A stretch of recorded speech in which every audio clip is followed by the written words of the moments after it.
Ito yung ating habak na bakos na tinatawag na Kargada Combate General. Yan po. Ito ay gawa mula sa formula ng Combate General na galing pa po kay Commander Toothpick. Bakit ko nga ba nasabi na galing pa ito kay Commander Toothpick ang formula nito? Sapagkat ito ay galing kay Commander Aguila. At ayon kay Commander Aguila, ito ang gamit nila ni na Commander Ligaya at Toothpick noong unang panahon. Isa sa mga formula nila. Makikita nyo naman na talagang isa ito sa mga uri ng lumang formula sapagkat typewriter pa po yan. Hindi pa po encoded ng computer. Kumbaga, typewriter pa po talaga ang pinagkunan ng kopya nito. Galing po ito kay Commander Aguila. At ito daw po ang gamit nila ni Commander Ligaya at Toothpick noong unang panahon ng mga bandang 1970 sa kasagsagan ng Ilaga. Ayan po.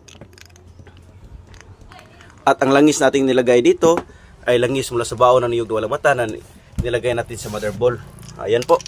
Legit na mula sa bao na walang mata ang ating langis. Makikita nyo naman po na ang mga bao ko dito ay mga libon kung tawagin. Ayan. Yan po ang pinagkukunan ng langis. At inilagay dito sa mother ball na may iba't ibang uri na ng mga bertudis galing kalikasan. Yan po ating tinatawag na habak na Kargada Combate General na ang formula ay nagmula pa kay Commander Toothpick. Ayan din ang mga muti at bertudis nating inilagay kasama ng testamento.